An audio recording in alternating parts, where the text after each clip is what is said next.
Dear students, as part of the paper on fertility, the module titled Reproduction Motivations, Value of Children and Son Preference focuses an important dimension of the reasons for a couple to aspire for number of children and the value attached to these children, and also gender preference are important areas which we need to deliberate, and that is how this module focuses on these issues. A number of recent studies way back from Friedman 1974, Cleland of 1983 have documented evidence to show that couples have a decided preference for a particular sex combination of children. For example, in many South Asian countries, including India, there is a strong preference for sons over daughters. In fact, son preference has been considered to be one of the factors responsible for the high fertility in these countries, and it is argued that such gender preferences for children may act as a major constraint in the implementation of family planning programs, particularly in countries which are beginning to experience a fertility transition, as brought out by Kane 1984, Nag 1992. The impact of gender preference on fertility has usually been investigated by examining data relating to the sex composition of living children of couples who do not want any more children, the assumption being that if son preference has an impact on fertility, couples who have sons are much more likely to not want more children and to practice contraception. Such an impact has been documented and empirically demonstrated in several South Asian countries, as brought out by Chowdhury and Bairagi 1990. Some of the earlier studies conducted in India did not find any association between son preference and higher fertility. The first All India Family Planning Survey, for instance, found that the parity progression ratios of couples were not much affected by the sex of their living children. However, the survey did find that the desire for additional children was greatest among couples who had daughters only. India is characterized by gender gaps in many human developmental indicators. Young girls in particular remain the most disadvantaged, as brought out by the World Bank of 2012, and face significant disparities on a number of welfare measures such as mortality, nutrition, Jayachandran and Kojimko 2009, Varu 2004, and also on issues related to child care, as focused in book Varsalos et al. 2014. One prominent explanation amongst economists for such disparities is the fact that parents invest more heavily in boys than in girls.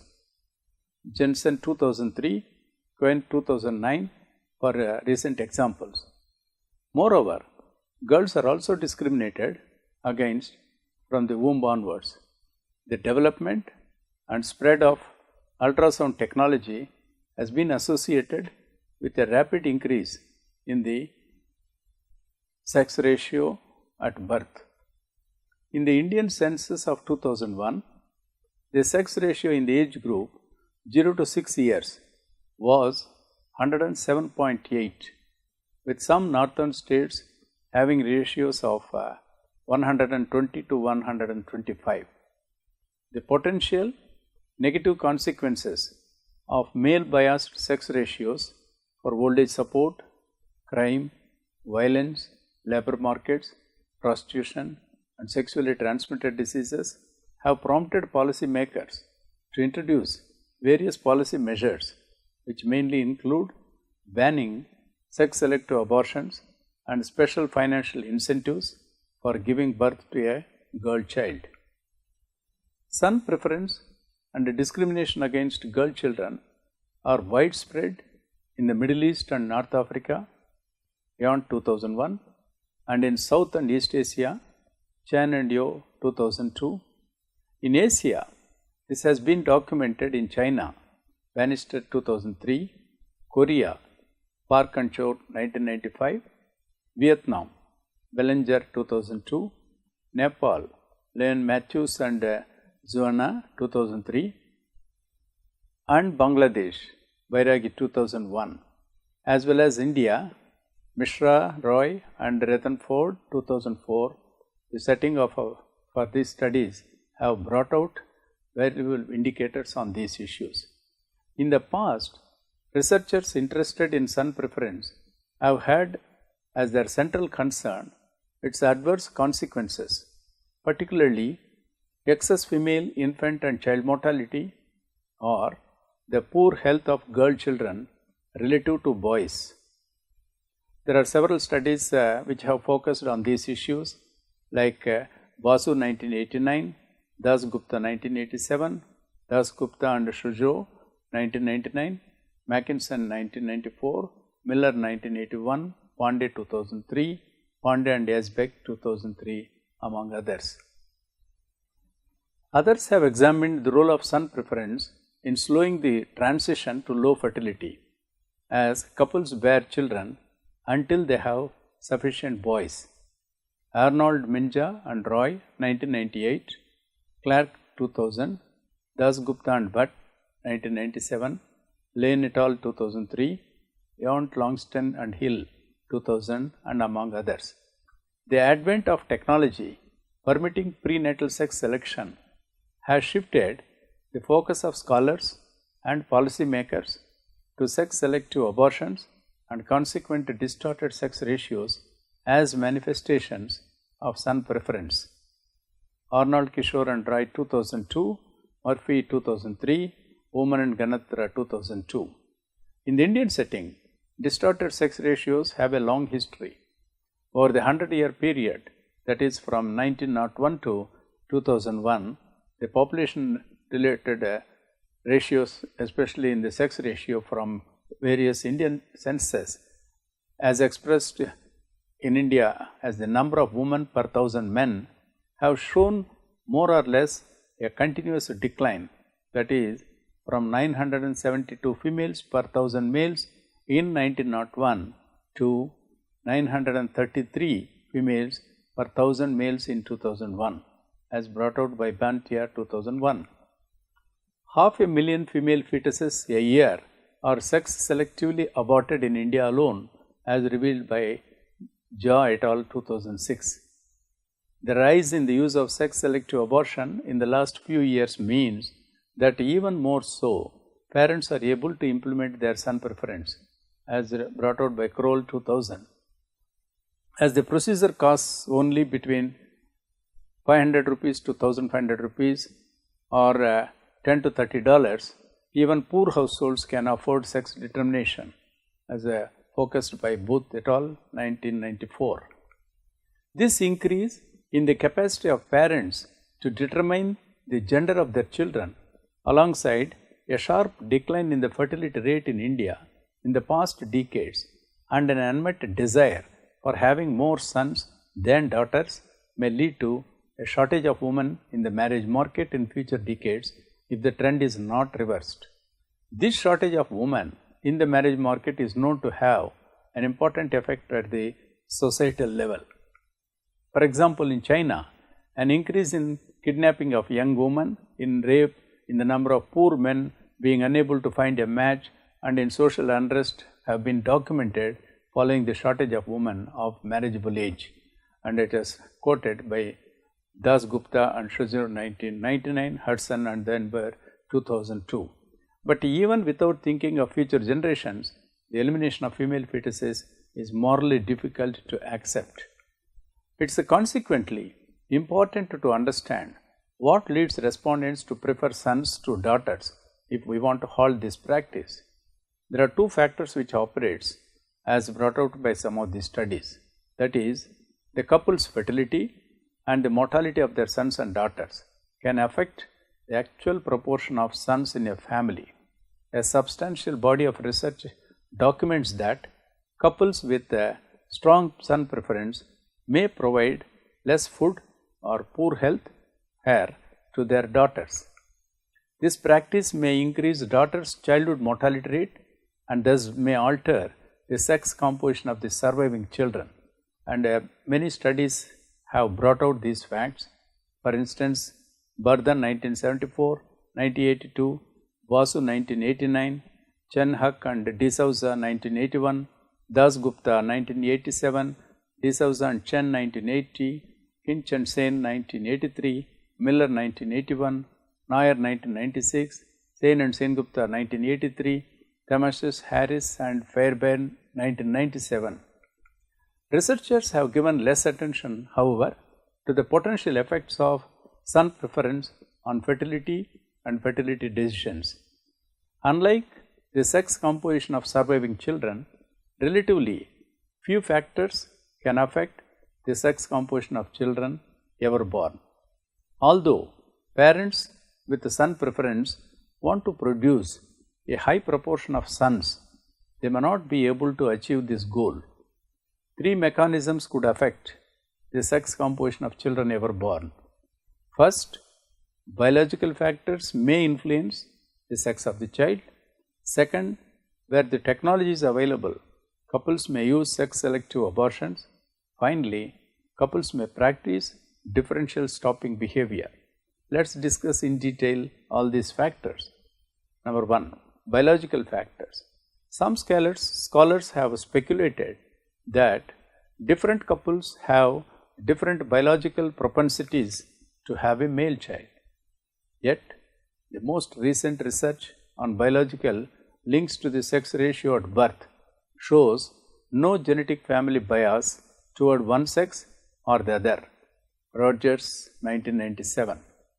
Most empirical research has focused on the biological effects of mother's age, father's age, birth order, race, and other socioeconomic characteristics on the likelihood of having a male child. These studies find weak evidence of effects of race and birth order on the child's sex. The second aspect in this regard is about sex-selective abortions. Because couples cannot biologically control the sex of a particular child, sex-selective abortion is currently the only assured way of producing a son. Although sex-selective abortion eventually may have a significant effect on the sex ratio, but sex-selective abortion was not common in India before the early 1990s. Arnold 1997, Das Gupta and Bhatt 1995, Nair 1996. Because the birth history data used were collected in 92-93 and cover all of India, the great majority of births in the sample occurred before sex determining technologies were available. Indeed, only 15% of the births in this sample occurred in northern India after 1985 and thus could possibly have been affected by sex-selective abortion. Consequently, sex-selective abortion cannot be considered a major means of affecting the sex composition of children ever born in this sample. The other aspect which we need to address is about differential stopping behavior. Even in the absence of sex-selective abortion, couples may seek to achieve their ideal number of sons through differential stopping behavior. An extensive literature documents the existence of differential stopping behavior in countries with son preference. Some of this literature focuses on the parity progression ratios of couples by the sex composition of children already born. Arnold 1997, Das 1987, Finney and E 1986, Wen 1992. Evidence from India reveals widespread use of differential stopping behavior. Couples with fewer sons are more likely to continue having children, want to have more children, or less likely to use contraception and have shorter birth intervals. There are a number of studies like Arnold 1997, Bairagi and Bhattacharya 1989, Das 1987, IAPS 1997, Mutturayappa et al. 1997, Nog 1991, North and Land 1994, Raju and Butt 1995. Many demographers are concerned that son preference will keep the national fertility rates high because couples who have had mainly daughters will exceed their ideal family size in their efforts to have sons. Let us focus now on the various determinants of son preference. Given the strong preference, it is very important for us to understand what are the various factors that contribute for preference for a particular gender, that is in the Indian context like son. To begin with, there are social norms and structures. A common Vedic blessing after weddings, say, may you be the mother of 100 sons, as quoted by Iyer 2002, shows the importance of male progeny in Indian culture. Many other cultural practices emphasize the importance of sons in India. For example, it is also not uncommon in Tamil Nadu, one of the Indian states, where gender inequality is the lowest, to see girls of high birth order being named Venda, that is don't want, or Podum Pennu, that is enough of daughters. These are revealed by George 1997. Another possible cause of son preference is the importance given to daughter's chastity as an important element of family honor. Hence, parents of daughters bear costs that parents of sons do not have to bear, such as the cost of patronage, as brought out by Arnold et al. 1998. Two ways of limiting the risk of a daughter jeopardizing the family honor are the practice of parda, that is female seclusion, and the practice of marrying of girls at a young age, possibly before even puberty. Those two practices limit women's capacity to bring income to their natal household and hence limit their financial worth for their natal family. The other aspect is to focus on village development. The evidence on the effect of village economic development on gender inequality as manifested in excess girls' mortality is a mixed one. Some studies have shown a worsening of discrimination against girls with greater village development, as brought out by Murthy, Gio and Drees 1995. Others show more positive results. In an All India analysis, Kishore 1993 found that after controlling for other economic, social and cultural factors, the proportion of the labor force that was female in a district was significantly and negatively associated with excess of girls' mortality. Rahman and Rao 2004 found that village development influenced some gender equity indicators of mobility and decision making, but they did not examine son preference or excess girls' mortality. The other important variable that needs the focus is on household and individual characteristics. Parents' gender preferences for children are embedded in cultural and religious traditions and community norms, shaping individual attitudes and behavior. Children of a particular sex are often desired in order to provide certain utilities or to minimize financial or psychological costs, as brought out by Wood and Bean 1977. In traditional societies, male offspring are presumed to have greater economic net utility than daughters, since they provide assistance in agriculture as well as a primitive social security system. In some situations, however, daughters are thought to be more reliable in providing old age assistance, particularly emotional support. They are also frequently desired in order to help with household tasks or to care for younger children. Sons, on the other hand, quite often fill sex-specific religious roles and ensure kinship continuity in patrilineal societies. There is some evidence that the desire for additional children, if there is any at all, is curtailed once the minimum number of surviving male children is achieved. Wood and Bean 1977. However, even in societies with pervasive son preference, many families consider it important to have at least one daughter among their children. Arnold 1997. Most fertility surveys which seek to measure the demand for children and gender preference are confined to currently married women and hence assume that the woman's response reflects the preference of the couple. Thus, it remains unclear whether it is the men or the women who exhibit a greater demand for children, particularly male children. This issue is further complicated by the fact that conflicting theoretical formulations regarding men's and women's reproductive goals are suggested in the literature. Now, let us focus on fertility impact. Despite the existence of strong son preference, fertility has declined in several countries such as Korea, China, and in the Indian states of Punjab, Gujarat and Maharashtra, although such a decline does not necessarily indicate that son preference is unrelated to fertility. A number of studies have examined the evidence salient to the relationship between son preference and fertility. However, a consistent pattern of relationship has not been found. Regional variations, development factors and gender preference. Several studies that have focused on regional demography of India have recognized basic differences in gender inequalities, development and demographic behavior between the northern and southern states. For instance, studies conducted by Bardhan 1974, Dyson and Morey 1983, Basu 1992, Kishore 1993, Malhotra et al. 1995, Murthy et al. 1995.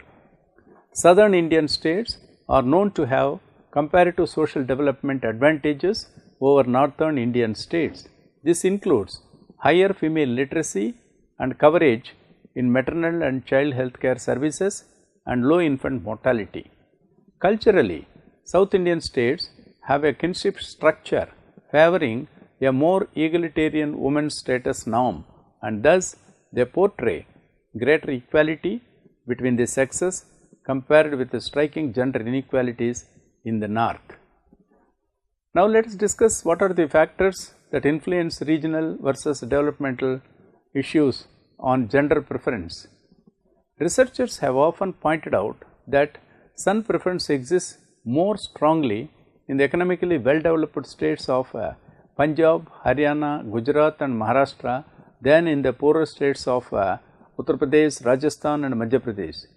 Gujarat and Maharashtra are also known as progressive states in terms of social development. From this context, it is suggested that the preference for sons tends to be stronger among educated women as well as among women in economically better off households. However, the evidence relating to the hypothesis of whether developmental factors also influence the regional gender preference effects on contraception and fertility has not been clearly examined so far. The framework of regional influences of culture compared with the developmental influences on gender preference and their consequent effects on contraception and fertility are important dimensions of demographic behavior. In order to examine the influence of gender preference compared with the developmental factors on contraception and fertility, separate regional models were constructed by stratum of developmental factors, women's education and indices of household economic status. The sex-wise living number of children is used as a predictor and with the socio-economic factors held constant in the models.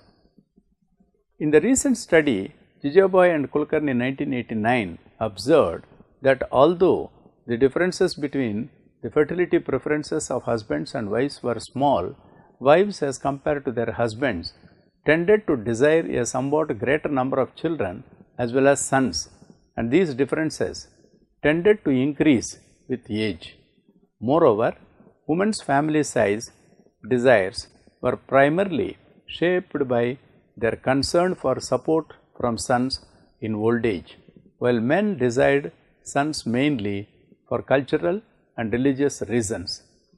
Although one would expect that the patriarchal social structure prevalent in India, particularly in North India, would result in unequal fertility desires among men and women. Not many studies have focused on these differences. Previous studies conducted in India on gender differences in fertility desires are few and far from conclusive. Since sex preference is only one of many factors that might affect fertility, some attempts have been made to examine the influence of sex preference on fertility in a multivariate framework. Kohn and Sirizelden 1977, Reperto 1972. In conclusion, we can see from these that there is a region-wise the effect of gender preference on contraception, which is the largest in the western region, followed by northern and north central regions, and the lowest in the southern, followed by eastern regions. Also, gender preference effects on fertility follow nearly the same regional pattern. When we consider that several of the key variables which account for individual or household socioeconomic status variations have also been included as predictors in the model, these effects by sex composition of children clearly represents the regional influences that is contributed by the patriarchal norm of son preference. Arnold et al. 1988 concluded that the gender preference effects across the states do not trace a U-shaped relationship with fertility. In contrast, the regional pattern indicates that there is a close correspondence between the degree of son preference and its effects on contraception and fertility regardless of the level of fertility. This supports the conclusion found in many other studies that son preference is the most important determinant of contraception and fertility. Students, in this module, we are able to focus on the reproduction behavior of couples, especially when they see the value of children with a special focus on preference for son. The studies that have focused the various issues that are surrounding the issues related to son preference, issues related to sex preference, and also the value attached to children are important aspects that we need to know when we are talking about the fertility behavior of couples with a special focus on woman's desire and her involvement in contraception and adoption of small family size.